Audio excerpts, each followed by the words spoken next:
5 राज्यों में विधानसभा चुनाव और खासतौर पर उत्तर प्रदेश पर सबकी नजर है। इसी के साथ साथ दिल्ली भी अब चुनावों के नजदीक पहुंच रहा है। दिल्ली में एमसीडी को लेकर चुनाव है। कई राजनीतिक पार्टियां सरगर्मी से इन तमाम तैयारियों में लगी हुई हैं और इस बीच खासतौर पर उत्तर प्रदेश में एमआईएम का नाम सबसे ऊपर है। जी हां, ऑल इंडिया मजलिस इत्तेहादुल मुस्लिमीन अपने पूरे दमखम के साथ उत्तर प्रदेश में उतरी है चुनावी मैदान में। तमाम राष्ट्रीय मुद्दों पर बात करने के लिए हमारे साथ इस वक्त दिल्ली प्रदेश एमआईएम के अध्यक्ष कलीमुल हफीज साहब हमारे साथ मौजूद हैं। हफीज साहब, पहले तो स्वागत है आपका सदा टाइम्स में। सबसे पहला सवाल ये कि एमआईएम, जिसको अब तक हैदराबाद की पार्टी के तौर पर देखा जाता रहा, माना जाता रहा, उत्तर प्रदेश में उसकी दस्तक है। महाराष्ट्र से आपकी शुरुआत हुई, जहां आपके सांसद और विधायक चुन के आने लगे। बिहार आप पहुंचे, उसके बाद अब उत्तर प्रदेश का रुख किया। आप पर इल्ज़ाम ये लग रहा है, न सिर्फ बीजेपी की तरफ से ये तमाम तरह के आरोप ये लगते रहे कि आप मुसलमानों की पार्टी, मुसलमानों के रिप्रेजेंटेशन की बात करते हैं सिर्फ, बल्कि जो बीजेपी के खिलाफ पार्टियां हैं वो भी आप पे इल्ज़ाम ये लगा रही हैं कि आप बीजेपी के लिए काम कर रहे हैं। बी पार्टी होने का जो तमगा है वो एक तरह से आपको दिया जाता है। इसको कैसे आप डिफेंड करेंगे, खासतौर पर तब जब उत्तर प्रदेश में एक सियासी माहौल इस वक्त गर्मा रहा है? देखिए, जो पार्टियां मुसलमानों का वोट अब तक हासिल करती आई और मुसलमानों का इस्तेहसाल करती आई, बिना मुसलमानों का कोई काम किए उनको बार बार वोट मिलता रहा। बाज़ औक़ात बहला फुसलाकर, बाज़ औक़ात उन्हें सेफ़रन फोर्सेस का डर दिखाकर।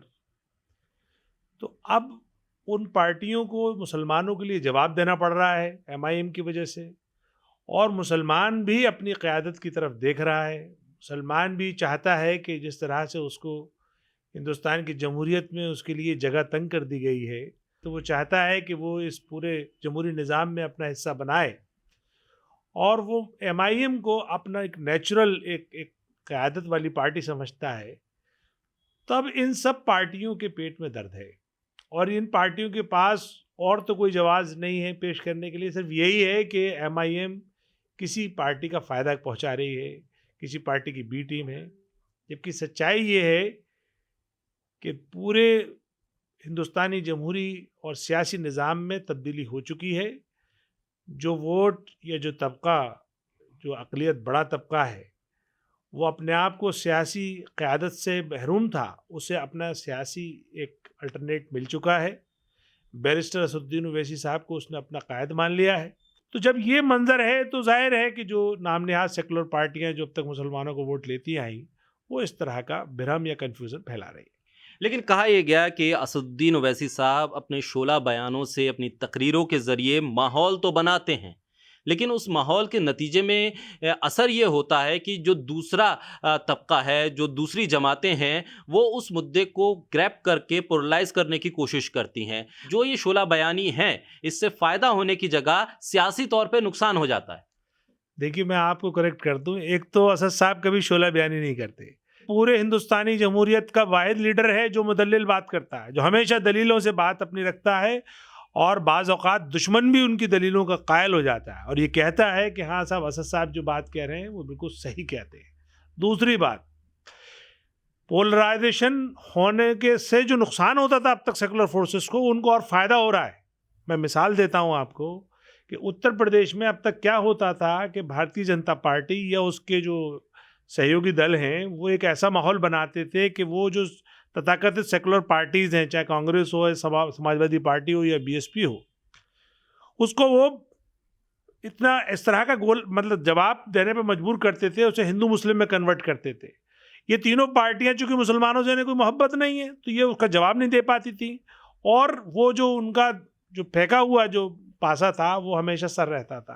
लेकिन अब क्या हुआ, अब उत्तर प्रदेश में जैसे ही ये पोलराइजेशन करने की कोशिश कर रही है बीजेपी या दूसरे और दल, उसका असर साफ बहुत मुदल्लिल तरीके से दबाव दे देते हैं, तो उस मुद्दे की हवा निकल जाती है। और अभी तक उत्तर प्रदेश में पोलराइजेशन नहीं हो पा रहा है, just because of Asaduddin Owaisi साहब। इस वक्त क्लीन हैं ये लोग, सारी तथाकथित जो सेकुलर पार्टीज हैं एकदम क्लीन जा रही हैं, इन पर कोई दब्बा नहीं है, ना इन्हें कोई जवाबदेही है इनकी, क्योंकि अब असल मुसलमान उसके जवाब दे रहा है।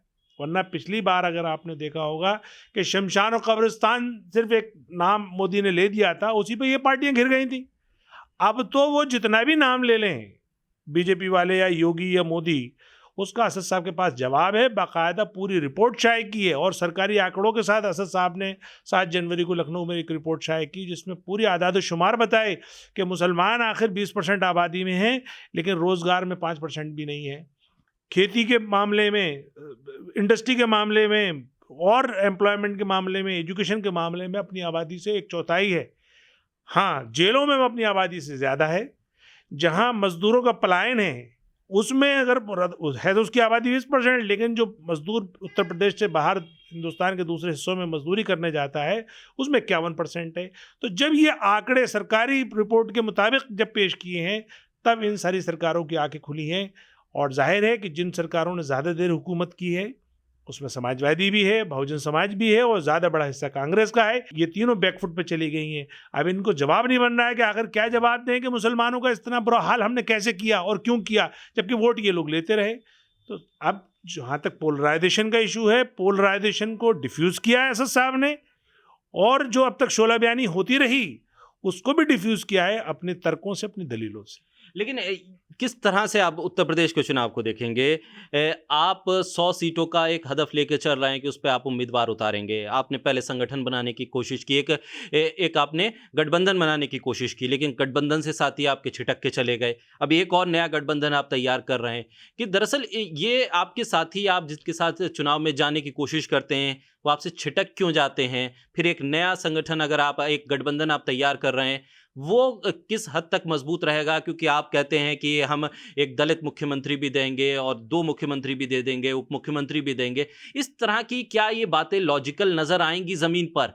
आप 2-2 मुख्यमंत्री देने की अगर बात कर रहे हैं तो ये हलक के नीचे उतरने वाली बात है या सिर्फ एक अपने आप को प्रोपोगेट करने की बात है कि आप अपनी लीडरशिप, आपकी लीडरशिप ये चाहती है कि मैं मुस्लिम आइडेंटिटी से अलग और दूसरी कम्युनिटी को साथ में जोड़ने वाला एक लीडर कहलाया जाऊं, इसलिए तमाम बयान दिए जा रहे हैं? देखिए, जमहूरियत में जितने भी स्टेक होल्डर्स होते हैं सब लोग अपनी अपनी पार्टी की, अपने अपने तबके की कोशिश करते हैं। सब चाहते हैं कि वो सरकार में हिस्सेदार बने, और जाहिर है कि जो सबसे गरीब और कमज़ोर तबका होता है उसको कोशिश ज़्यादा करनी पड़ती है। तो इस वक्त अल्पसंख्यकों में मुसलमान और दलित और पिछड़ों में भी जो अति पिछड़ा वर्ग है वो बहुत कमज़ोर है। वो सब कोशिश कर रहे हैं कि किसी तरह से वो अपने हालात को तब्दील करें। सारे समाज ने अपने अपने नेता बना लिए, सिर्फ बदकिस्मती से एक मुस्लिम समाज ऐसा रह गया जिसकी अभी तक कोई लीडरशिप नहीं है। क्योंकि मुस्लिम समाज को एक वोट बैंक बना के पेश कर दिया तथाकथित सेकुलर पार्टियों ने और उसको इस्तेसाल किया। अब असद साहब की और एमआईएम की पूरी कोशिश थी कि भाई जो मजलूम तबकात हैं, गरीब तबकात हैं, वो हमारे साथ मिलें। हम उनसे लगातार बात कर रहे थे। तो उस भागीदार संकल्प मोर्चा के जो कुछ लोग थे वो उन्होंने दूसरी और पार्टियों से अलायंस कर लिया, लेकिन बाकी पार्टियां रह गईं। तो उन पार्टियों ने फिर वापस मिलकर अपना एक परिवर्तन मोर्चा बना लिया।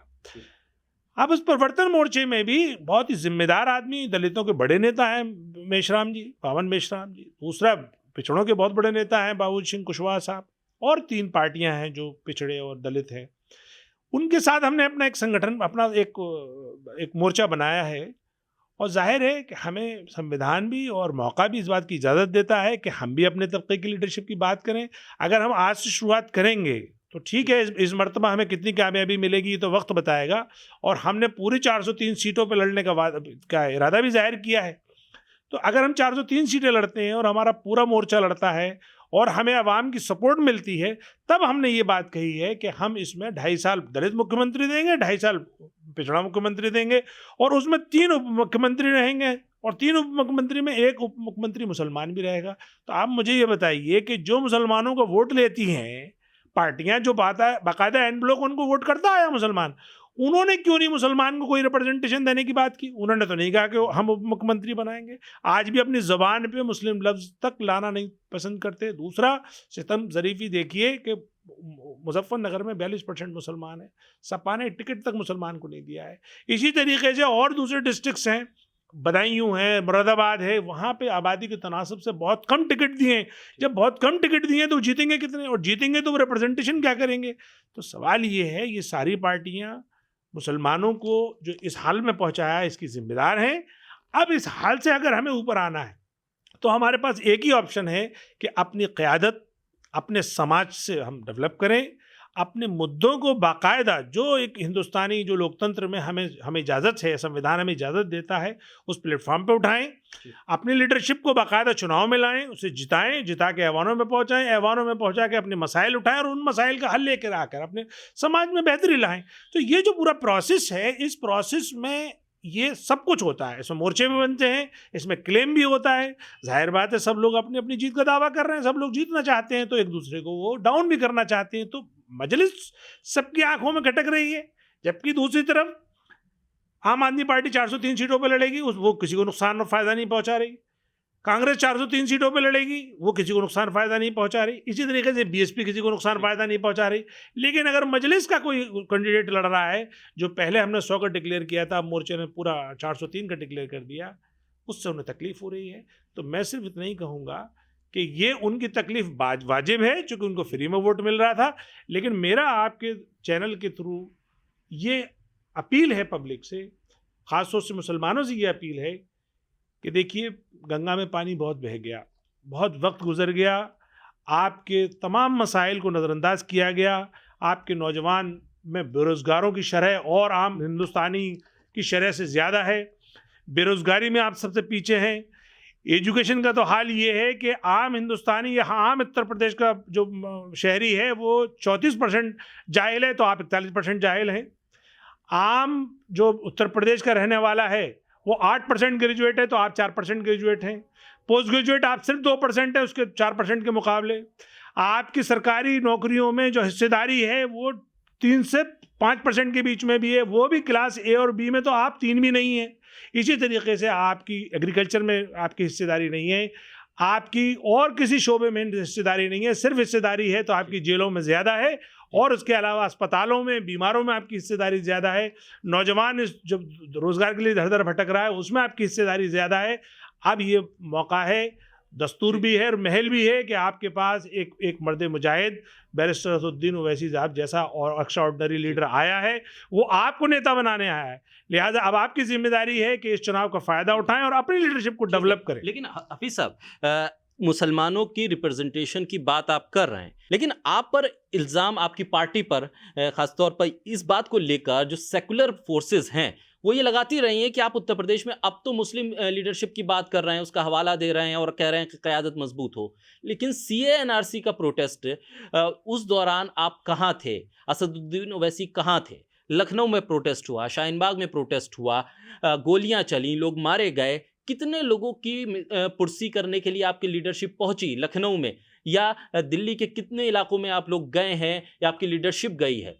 साथ ही साथ एक इल्ज़ाम इससे जुड़ा हुआ ये भी लगता रहा कि तमाम मुकदमे जो थोपे गए मुसलमान नौजवानों के ऊपर, लोगों की मौत हुई पुलिस फायरिंग में, उस पर आप कानूनी पहल करने वाले पहले शख्स क्यों नहीं बनते हैं? आप कोर्ट के भीतर जाकर बैरिस्टर असदुद्दीन ओवैसी रिप्रेजेंट क्यों नहीं करते हैं? इल्ज़ाम है और इसको सोचता है नौजवान जब उसके सामने ये कहा जाता है कि भाई ये हकीकत, ये चीज़ें ओवैसी साहब ने क्यों नहीं की, तो वो सवाल करता है, वो फिर जवाब मांगता है। अगर रिप्रेजेंटेशन की बात है तो वहाँ रिप्रेजेंटेशन कहाँ थी? देखिए, मैं आपकी इंफॉर्मेशन के लिए अपडेट कर दूं कि ये सीए एनआरसी प्रोटेस्ट जो स्टार्ट हुआ, ये स्टार्ट ही बैरिस्टर असदुद्दीन ओवैसी साहब की वजह से हुआ। बैरिस्टर असदुद्दीन ओवैसी साहब ने जो भारत के लोकतंत्र का सबसे बड़ा मंदिर है यानी पार्लियामेंट, वहाँ पे इस बिल पर बहस करते हुए इस बिल को फाड़ा और फाड़ करके बहुत उसके ख़तरों से एहसास कराया सरकार को। उसी को देखकर जामिया का प्रोटेस्ट हुआ, और वहीं जामिया प्रोटेस्ट से फिर जब उन पे जब पुलिस का जालिमाना हमला हुआ, उसके बाद ये सारे शाहीन बाग बने। तो एक तो मैं बता दूं कि ये पूरी उसकी प्रोटेस्ट की जो जर्नी है वो बैरिस्टर असदुद्दीन ओवैसी साहब हैं। दूसरा, किसी भी पार्लियामेंटेरियन के लिए या जमहूरियत में कोई बात उठाना सबसे अहम वहाँ है जहाँ सबसे बड़ा प्लेटफार्म हो, वो है पार्लियामेंट। दूसरे नंबर पे जो अब तक हिंदुस्तान का सबसे बड़ा जलसा दारुस्सलाम हैदराबाद में हुआ है इसके प्रोटेस्ट में, सीए एनआरसी के खिलाफ, तीसरा, जितनी टीवी पे डिबेट हुई होंगी हिंदुस्तान में, उसमें 50% से ज़्यादा अकेली डिबेट को डिफेंड किया बैरिस्टर असदुद्दीन ओवैसी साहब ने, और तमाम खतरात बताए कि आखिर सीए एनआरसी के क्या क्या खतरात हैं, क्या नुकसानात हैं, और किस तरीके से सीए को एनआरसी से जोड़ के देखा जाना चाहिए। चौथी बात, खुद वारिस पठान साहब मेरे ऑफिस से ही शाहीन बाग अटेंड करने गए, और वहाँ उनका जामिया में भी लेक्चर हुआ, स्पीच हुई, और यहाँ पे भी हुई। पांचवी बात, आपने जो बात कही कि लीगल एड, आपको पता है हम कितना इसमें लीगल एड में और चीज़ों में हम शामिल रहे। ये बात कहने की नहीं है। जितने एमआईएम के वर्कर हैं, जितने एमआईएम के सिपाही हैं, सब लगे हुए कि जिस तरह से जैसी भी मदद हो सकती है वैसी मदद करने के लिए। और आज भी सबसे पहले इकबाल तन्हा के जब जमानत होकर आई तो मैं मिलने गया, उसके बाद जितने भी हमारे जो बेचारे जिनको अभी तक जमानत नहीं मिल पाई है उनके लिए, और जिनकी जमानत हो गई है उनके लिए हम सबके साथ खड़े, एलानिया खड़े। एक बच्चे ने एक सवाल कर दिया था असदुद्दीन ओवैसी साहब से कि आप जामिया नहीं आए, तो असद साहब ने उस बच्चे से बाकायदा ये कहा कि अब आप जामिया खुलने दीजिए, मुझे जिस दिन बुलाएंगे मैं उस दिन आऊँगा। और मैं चूँकि सीए एनआरसी के खिलाफ था, मैंने ही ये मुहिम शुरू की, मैंने ही इसको हर प्लेटफॉर्म पे, चूँकि सबसे इंपॉर्टेंट प्लेटफॉर्म जैसे मैंने कहा पार्लियामेंट, उसके बाद मीडिया, उसके बाद जाहिर बात है प्रोटेस्ट। तो प्रोटेस्ट में जब लाखों का मजमे को आप एड्रेस कर सकते हैं उसके खिलाफ में, तो और इससे बड़ा सबूत क्या चाहिए। रही बात इल्ज़ाम लगाने वालों की, ये इल्ज़ाम लगाने वाले वही चंद ठेकेदार हैं जो कुछ कांग्रेस ने छोड़े हैं, कुछ समाजवादी पार्टी ने छोड़े हैं, अब नई पार्टी आम आदमी पार्टी के कुछ तैयार हो गए हैं, तो वो भी दलाल हैं कौम के। ये 3-4 पार्टियों के दलाल हैं, ये बाकायदा मैनेज करते हैं और भ्रम फैलाते हैं, कन्फ्यूजन फैलाते हैं।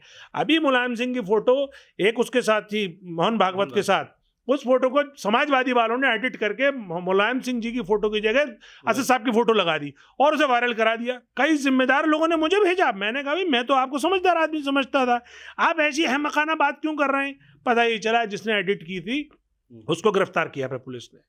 तो इस तरह का ये जो डर्टी डिपार्टमेंट है इन सो कॉल्ड सेकुलर पार्टीज़ का, और मुसलमानों के ताल्लुक से, चूँकि मुसलमान इनको फ्री में मिलता है, और दिल्ली में इसमें सबसे तेज़ है आम आदमी पार्टी, कांग्रेस उससे थोड़ी सी पीछे है बस।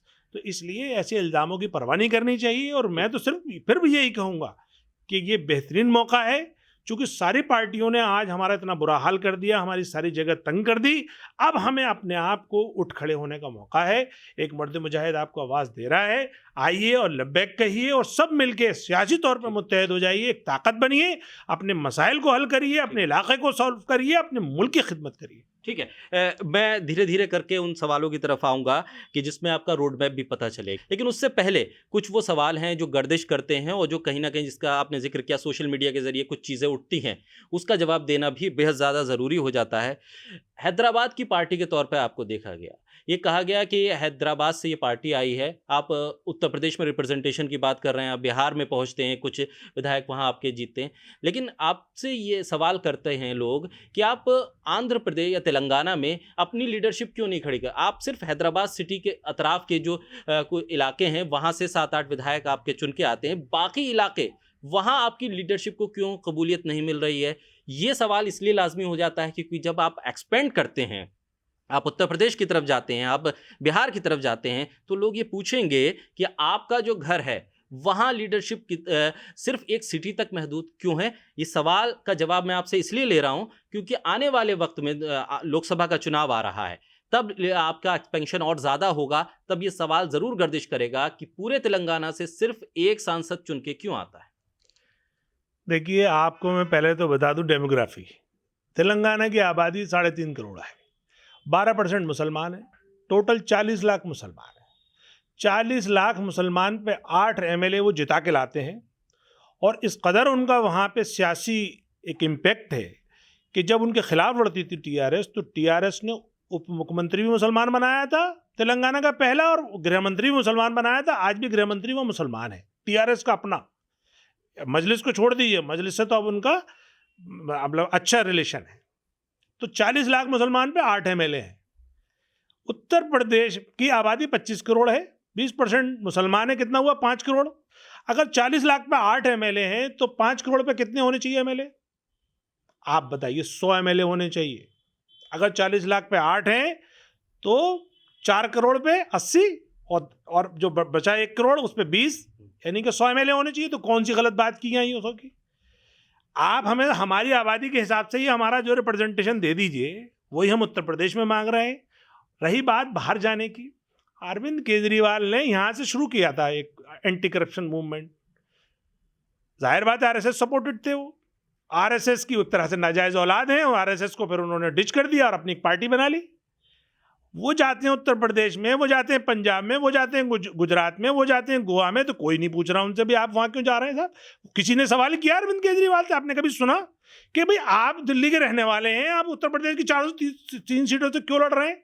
आप किसी मुस्लिम एमएलए से पूछ लेना, जो आम आदमी पार्टी का मुस्लिम एमएलए है, उससे पूछ लेना ये सवाल, जबकि वो ये सवाल करेगा कि हैदराबाद वाला क्यों आ रहा है उत्तर प्रदेश में। लेकिन वो ये सवाल भूल जाता है कि ये दिल्ली वाला क्यों जा रहा है उत्तर प्रदेश में।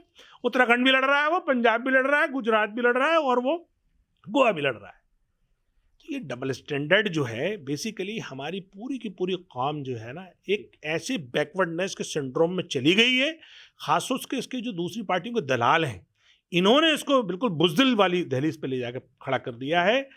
बैरिस्टर असदुद्दीन ओवैसी साहब ने एक ऐसी नौजवानों में एक हौसला, एक उम्मीद की जोत जगाई है, जहाँ से उन्होंने ये एहसास कराया है कि तुम मुसलमानों घबराने और डरने की ज़रूरत नहीं है।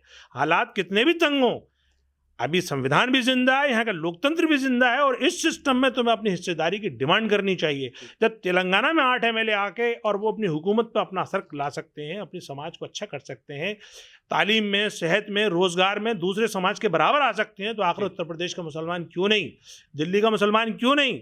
हैरानी की बात यह है कि दिल्ली की आबादी और तेलंगाना की आबादी बराबर, दिल्ली में हम 15% और तेलंगाना में हम 12%। यहाँ सिर्फ 5 एमएलए होते हैं उत्तर दिल्ली में, और वहाँ 8 एमएलए होते हैं। वहाँ पे उप मुख्यमंत्री और गृह मंत्री जो है वो मुसलमान होता है। दिल्ली में आप सोच सकते हैं, दिल्ली में सिर्फ एक रबर स्टैंप है इमरान हुसैन नाम की, जिसको एक छोटा सा मंत्रालय थमाया गया है। जिस एमएलए ने थोड़ा से बोलने की कोशिश की, जो आपके इलाके का एमएलए है उखला का, उसका क्या हाल बनाया अरविंद केजरीवाल ने। उस पर क्या जुल्म नहीं किया, उसको सिर्फ एक मामूली सा दिल्ली वक्फ बोर्ड का इलेक्शन कराने के लिए 1 साल तक इंतजार करवा के तरसाया। तो ये अरविंद केजरीवाल का हाल। और दूसरा, अरविंद केजरीवाल के जितने मुसलमानों से रिलेटेड इदारे हैं, चाहे दिल्ली उर्दू अकेडमी हो, उसमें एक ऐसा आदमी बिठा दिया जो उर्दू ना बोल सकता है, ना लिख सकता है, ना पढ़ सकता है। हज कमेटी में एक ऐसा आदमी बिठा दिया जिसका कोई हज के उमूर से कोई वक्फियत नहीं है। इसी तरीके से दिल्ली माइनॉरिटी कमीशन में आदमी बिठा दिया। इसी तरीके से वो मुसलमानों के से रिलेटेड जितने इश्यूज़ हैं, उर्दू का हाल उन्होंने इतना बुरा कर दिया, उर्दू मीडियम स्कूलों का हाल बुरा कर दिया। उर्दू के टीचर्स के बारे में देखें आप, बहुत शोर मचाया उर्दू के सामने साहब, 900 कुछ वैकेंसी निकाल दी, 971, लेकिन अपॉइंटमेंट कितने हुए, 200 कुछ। बाकी क्यों नहीं हुए? क्योंकि उन्होंने जो है दोनों मेरिट्स को अलग अलग लिया, तो पहली बार में ही वो स्टेप में पास नहीं हो पाए बच्चे, तो दूसरे में नहीं आ सकते थे। सवाल ये सारे जो तकलीफें, सारे इम्तिहानात उर्दू वालों के लिए, मुसलमानों के लिए। तो अब हम सिर्फ इतना कहना चाहते हैं, हम एक सियासी जमात हैं, हमारी ये जिम्मेदारी है कि आखिर हमारा समाज पीछे चला गया है, अब इस समाज को हम पीछे से अपने दूसरे और जो हिंदुस्तानी साथी भाई हैं हमारे, उनके साथ खड़ा कर दें। तो जाहिर बात है उसको साथ खड़ा करने के लिए सबसे पहले उनको सियासी तौर पे हमें वो कुव्वत दिलानी होगी, सियासी तौर पे उनमें वो एतमाद जगाना होगा कि तुम भी लड़ सकते हो, तुम भी जीत सकते हो, और तुम कब तक इनके बैसाखियों पे चलोगे। जो एक शेर है ना कि न हम सफ़र से निकलेगा, न हम नशी से निकलेगा, हमारे पाँव का कांटा हम ही से निकलेगा। तो मेरे भाई, ये कांटा हमें खुद निकालना है, खुद कोशिश करनी है और खुद मेहनत करनी है। बिल्कुल, बहुत शुक्रिया सदा टाइम्स के साथ बात करने के लिए। तो एमआईएम एक नए संगठन, नए तेवर के साथ जो एक कंटेम्प्रेरी जो तमाम पॉलिटिकल पार्टीज़ रही हैं नेशनल पार्टियों के साथ, उनको चौंकाने के लिए कमर कस चुकी है। फिलहाल देखना होगा, इंतज़ार करना होगा नतीजों का भी और तैयारियों का भी। तमाम अपडेट्स आप तक पहुंचाते रहेंगे। फिलहाल सदा टाइम्स के लिए मैं मिर्ज़ा शाकिर अली।